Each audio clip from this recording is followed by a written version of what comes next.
Isso aconteceu comigo há 3 meses. Para contextualizar, sofro de dores crônicas devido a uma lesão nas costas que já exigiu 3 cirurgias. Na maior parte do tempo, eu consigo lidar e levar uma vida normal, mas a cada alguns anos, isso acaba me alcançando. Então eu afundo em fases de depressão bem pesadas, corto contato com minha família e me transformo em uma verdadeira eremita. Sempre que isso acontece, minha família fica muito preocupada, achando que vou me machucar.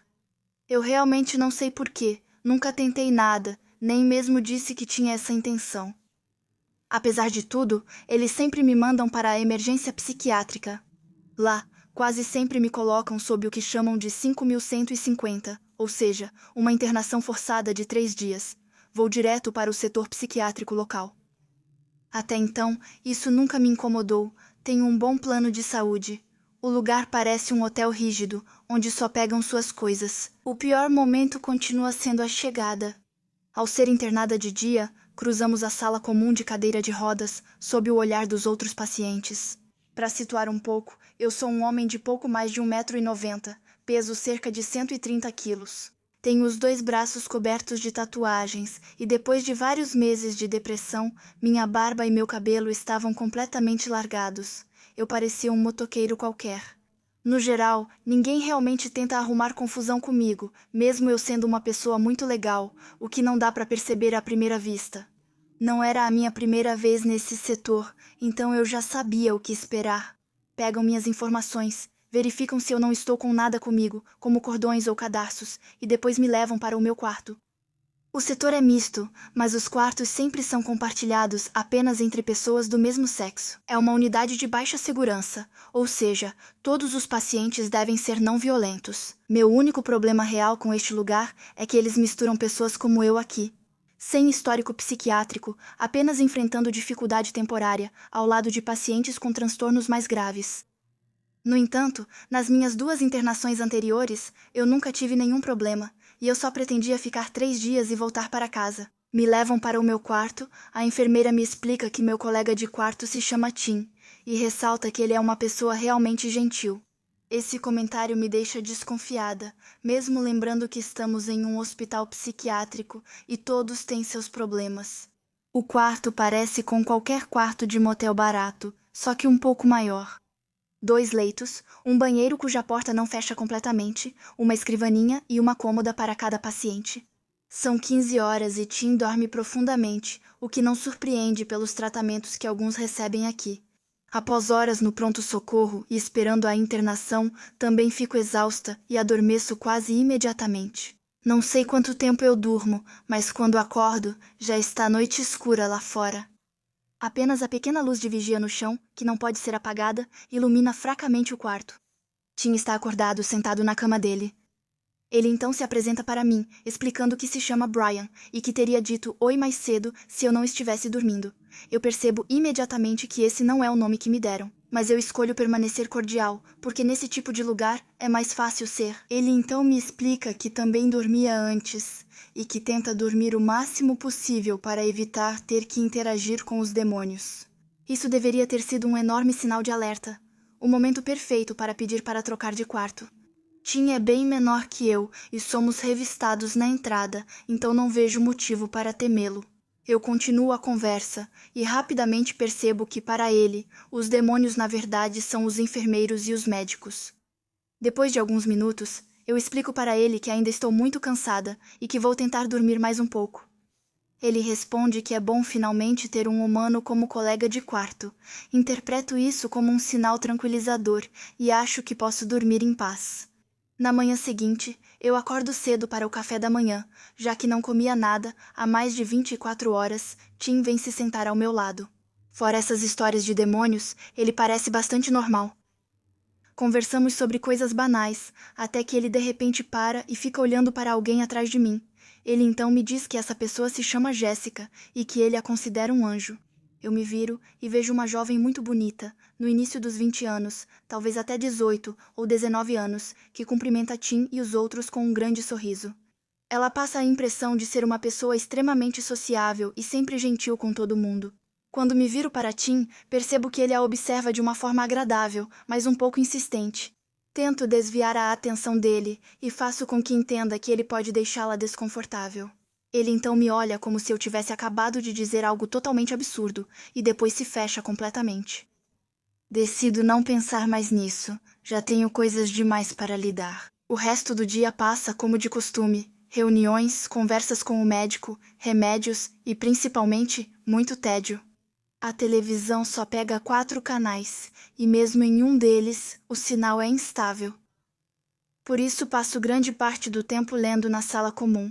Em um momento, Jéssica vem falar comigo, se apresenta e começa a me fazer várias perguntas sobre minhas tatuagens. Muito rapidamente, a conversa fica mais pessoal. Assim como eu, ela é uma pessoa totalmente normal, passando por um período complicado, sofrendo principalmente de ansiedade severa e crises de pânico relacionadas ao estresse do início da faculdade. Conversamos por horas, sem eu notar que Tim esteve o tempo todo atrás de nós. Muitos pacientes vão e voltam só para passar o tempo, então não dou atenção. Só percebo depois que ele ficou me encarando pelas costas o tempo todo. Antes do jantar, explico para Jéssica que vou tomar um banho e que continuaremos a conversa mais tarde. Aqui, as portas dos banheiros geralmente só fecham pela metade, como nos antigos salões. Ao sair do banho, vejo as pernas de Tim do outro lado. Pergunto calmamente se ele está bem e se quer usar o banheiro, explicando que só preciso de mais 1 minuto para me trocar. Ele não responde e permanece imóvel. Então digo a ele que está começando a me deixar muito desconfortável e ouço sua respiração pesada. A porta nem está trancada e ele poderia abri-la se quisesse.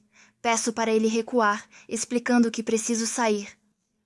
É nesse momento que ele começa a gritar, repetindo que eu sou Satanás, que eu sou Lúcifer, de novo e de novo.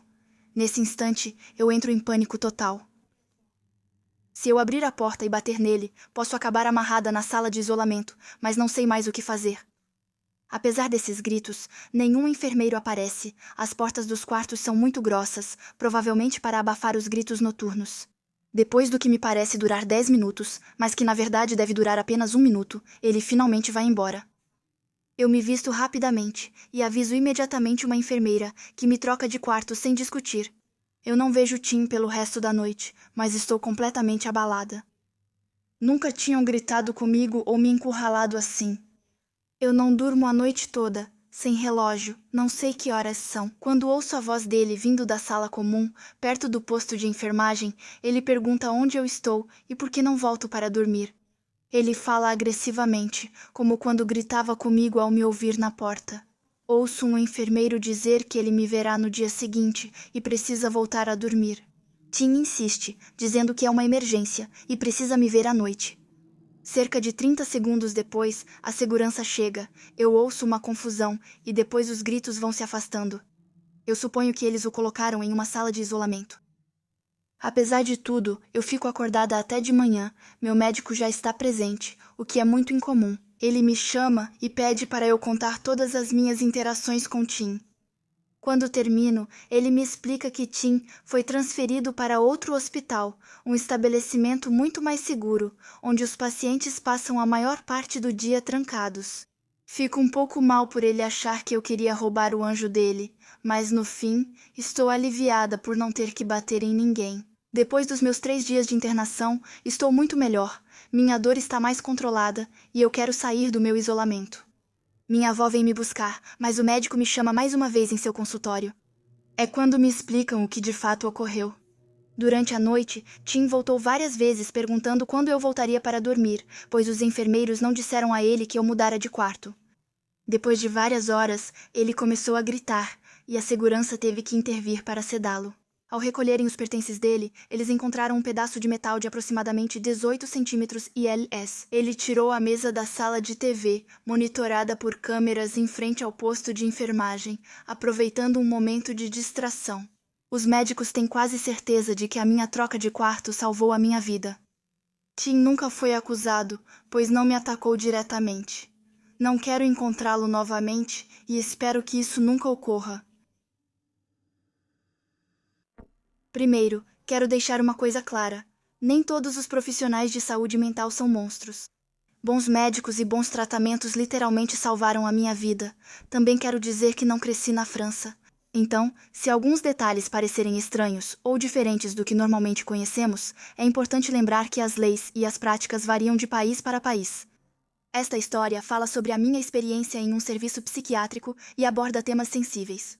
Quando eu era criança, eu já tinha muitos problemas, e para ser sincera, continuo sendo uma pessoa complicada até hoje. Mas no começo da minha adolescência, por volta dos 14 anos, eu me machucava e me recusava a ir para a escola.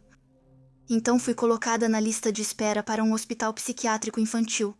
Olhando para trás, percebo que ter esperado quase 6 meses antes de ser internada deveria ter sido um grande sinal de alerta.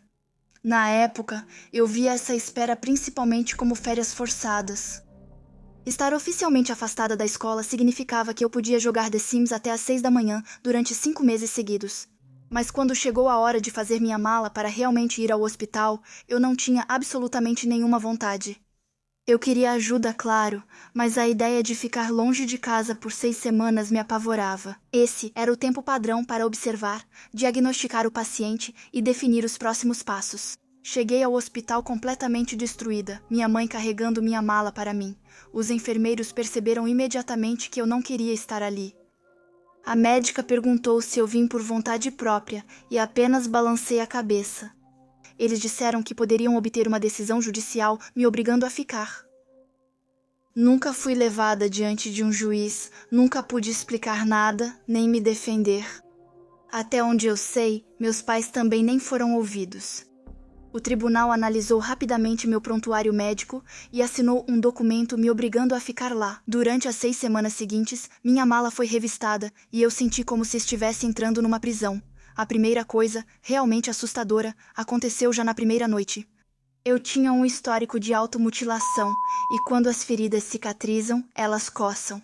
Eu tinha reaberto algumas crostas antigas e ao ir pedir um curativo para uma enfermeira, todo mundo entrou em pânico. Para eles, eu tinha me machucado de propósito de novo e não tinha como provar o contrário. Em vez de falar comigo ou tentar me ajudar, eles confiscaram todas as minhas joias, incluindo um colar da minha mãe e uma pulseira da minha ex-namorada, por quem eu ainda tinha sentimentos fortes na época. Depois, me mandaram para a sala de isolamento por 24 horas.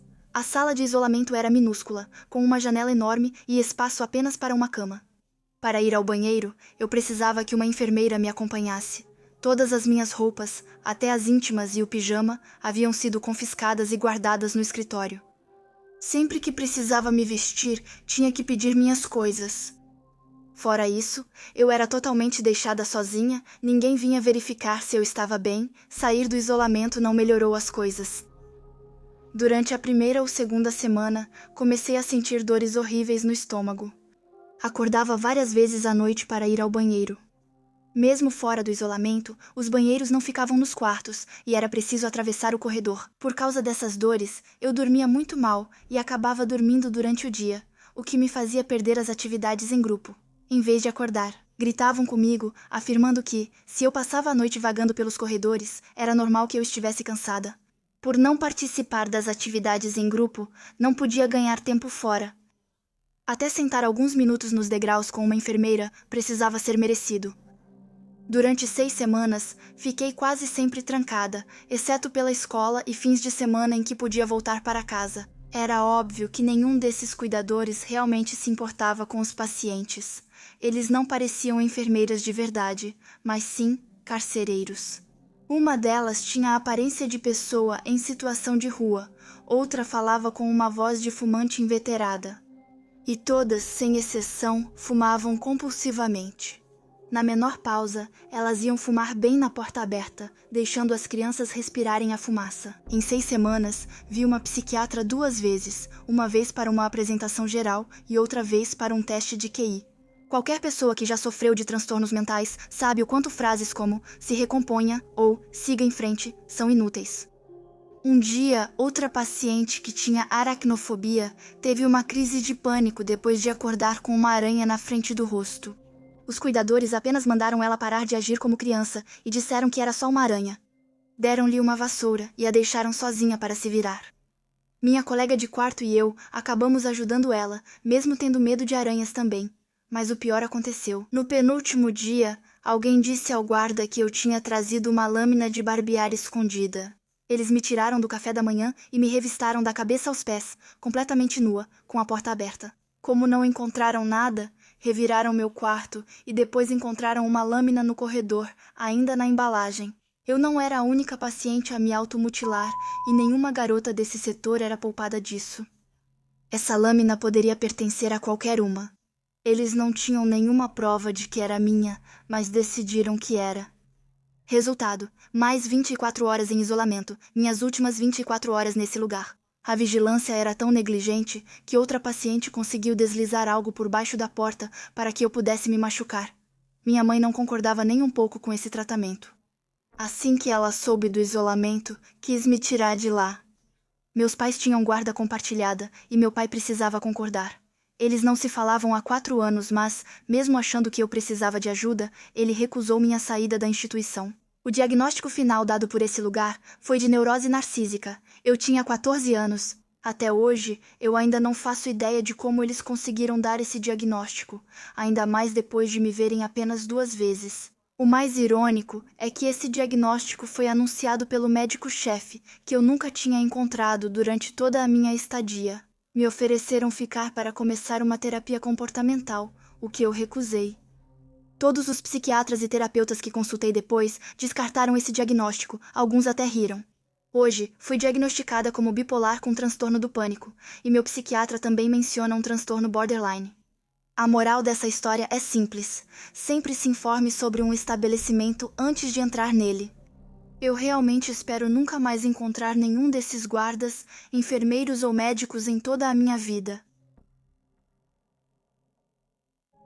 Queria falar sobre isso há um tempo, para que todos fiquem atentos e mantenham a calma sempre. Para contextualizar, eu morava no meio do nada, no Canadá, em uma cidade antiga, onde muitos prédios tinham sido abandonados porque os moradores foram embora. Minhas amigas e eu estávamos muito entediadas, sem nada para fazer, então explorávamos lugares abandonados. Antes disso, nada preocupante tinha acontecido conosco. Um líquido que parecia sangue, ou um pentagrama desenhado no chão por alguém que passou antes da gente, mas nada realmente fora do comum, até a última vez que fui explorar. Quando eu era mais jovem, eu frequentava uma creche que fazia parte de um hospital psiquiátrico, uma mistura bem estranha. O lugar acabou fechando por falta de pacientes e porque não tinha mais crianças suficientes na creche. Alguns anos depois, decidi voltar lá com alguns amigos. Eu tinha 15 anos na época, eles tinham mais ou menos a mesma idade. Quando chegamos, tudo parecia quase clichê. Havia neblina, estava escuro e uma chuva fina caía. O portão principal estava trancado. Então, ajudamos uns aos outros a pular por cima dele, fazendo muito barulho. Rimos o tempo todo, completamente inconscientes do que nos esperava. Começamos explorando o pequeno parquinho com nossas lanternas, mas mesmo assim, a visibilidade continuava muito limitada. Depois, decidimos entrar no prédio em ruínas. O vidro e a terra estalavam sob nossos pés. Ao entrar na parte da creche do complexo, ainda havia legos antigos, lascas de madeira, bonecas rasgadas e brinquedos espalhados por toda a parte. Quanto mais avançávamos pela creche, mais ficávamos em silêncio, até que o único som era o da terra sob nossos passos. Eu vi alguns lápis de cor e um recipiente de plástico em um canto da sala, e me aproximei para pegá-los, quando de repente um enorme estrondo ecoou atrás de uma porta metálica que levava à ala psiquiátrica do prédio. Todos nós nos olhamos. Éramos 5, e no geral, a maioria de nós era bastante arrogante e confiante. Meu amigo Brian então sugeriu que fôssemos ver de onde vinha o barulho. Pessoalmente, a ideia não me agradava nem um pouco, mas com aquele grupo estava fora de questão eu recusar. Nós nos agrupamos em frente à porta e a abrimos. Ela estava enferrujada no chão e tivemos que forçar para conseguir abri-la. Um cheiro metálico e de mofo nos atingiu, acompanhado de outra coisa, impossível de identificar. Entramos, lanternas e tochas apontadas para todos os lados, Brian na frente. Os corredores eram estreitos, com portas metálicas à esquerda e à direita, algumas abertas. Comecei a me sentir claustrofóbica e estava tendo dificuldade para respirar. Brian iluminou o cômodo e recuou de repente, fazendo todos pararem na hora. Ele entrou lentamente na sala. Eu perguntei a ele o que havia, e ele me respondeu que achou ter visto alguém, mas que devia ser imaginação dele. Na hora, achei que ele estava brincando para nos assustar, mas olhando agora, acho que ele estava totalmente sério. Ele saiu de novo e nós continuamos avançando pela ala psiquiátrica. Outro amigo de repente pediu para a gente parar. Nós ficamos imóveis e ficamos atentos ao que estava à nossa frente. Ao longe, ouvimos passos leves ecoando no corredor. Nós nos olhamos, o medo claramente visível em nossos olhos, e Brian continuou avançando em direção ao barulho. O resto de nós hesitou em voltar, se perguntando se era um fantasma ou outra coisa dividindo o prédio com a gente, mas não podíamos abandonar Brian. Quanto mais avançávamos, mais eu sentia que estávamos em perigo. Finalmente entramos em uma sala à direita que cheirava a carne podre, e na nossa frente havia uma carcaça de cervo aberta. As entranhas estavam espalhadas pelo chão, manchando o concreto. Um dos meus amigos, que tinha o estômago muito fraco, vomitou imediatamente.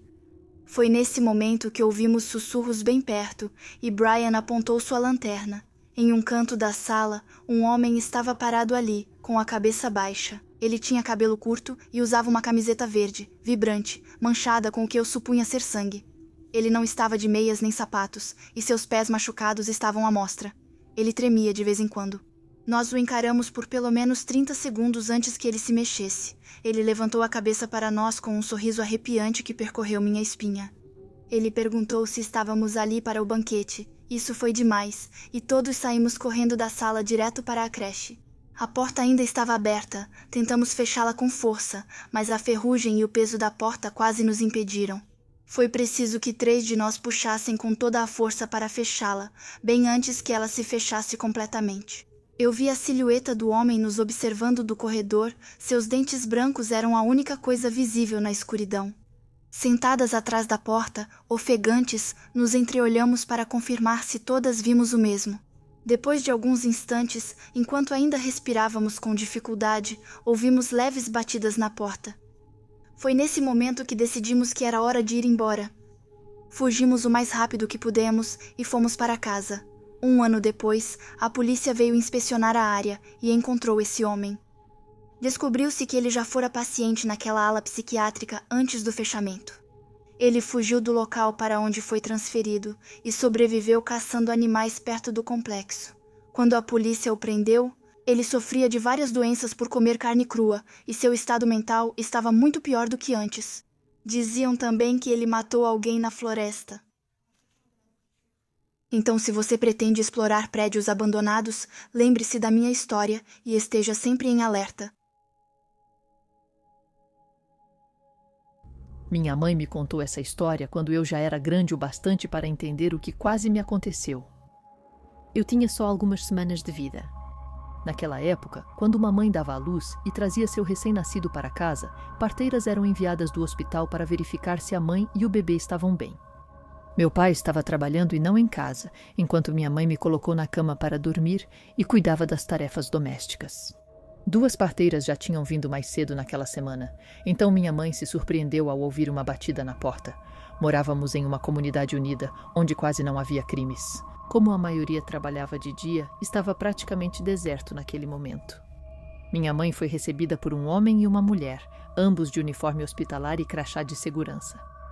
Eles pediram permissão para entrar, dizendo que vieram do hospital. Minha mãe os deixou entrar porque pareciam ser profissionais, com seus crachás e uniformes. Ela sabia que minha mãe tinha uma filha e conhecia seu nome, o que era convincente na época, mas era fácil obter essa informação. O homem falou que subiria para ver como eu estava e a mulher iria checar minha mãe lá embaixo. Minha mãe não se sentiu confortável com a separação e explicou que parteiras já tinham vindo naquela semana. Ela disse que ligaria para o hospital, pois não sabia que enviariam alguém no dia seguinte. Ela explicou a eles que seu marido e que ele não gostaria dessa visita inesperada. Nesse momento, os 2 visitantes ficaram muito defensivos e disseram que iriam embora. Depois de insistirem para separar a mãe da criança, após uma troca tensa, minha mãe acabou conseguindo fazê-los ir embora. Eles rapidamente mudaram de atitude para adotar um tom mais calmo e disseram para ela não se preocupar, que devia ser um engano. O que era ainda mais estranho é que, quando minha mãe abriu a porta para deixá-los sair, outra pessoa já os esperava com o motor ligado. Ela ligou para o hospital e explicaram que nenhuma parteira estava prevista para o dia, além de sempre avisarem a mãe caso alguém fosse à casa dela. Eles acrescentaram que nunca pediriam para separar a mãe do bebê. Minha mãe descreveu os visitantes, mas disseram que não havia parteiro homem no hospital e orientaram a procurar a polícia imediatamente. Apavorada, minha mãe ligou para meu pai, que veio direto do trabalho, e eles relataram o incidente à polícia. Mas, até onde se sabe, isso nunca deu em nada. Quem sabe o que essas duas pessoas pretendiam fazer? E se tivessem conseguido entrar na casa? Elas devem ter vigiado a casa e sabiam que meu pai não estava lá. Elas ainda tiveram que providenciar uniformes e crachás. Felizmente, minha mãe confiou em seu instinto e os expulsou de casa. É ainda mais assustador imaginar como seria a minha vida hoje se elas tivessem conseguido colocar o plano em prática naquele dia. Eu não acredito que isso possa ser apenas uma simples confusão. Elas não seguiram os protocolos e ninguém avisou minha mãe da visita. Elas foram rudes e defensivas quando minha mãe as confrontou, o que é inaceitável para profissionais de saúde. Acho que tivemos muita sorte por elas terem decidido ir embora. Minha mãe nada poderia fazer se elas usassem a força. Só espero que elas não tenham feito isso com outras pessoas.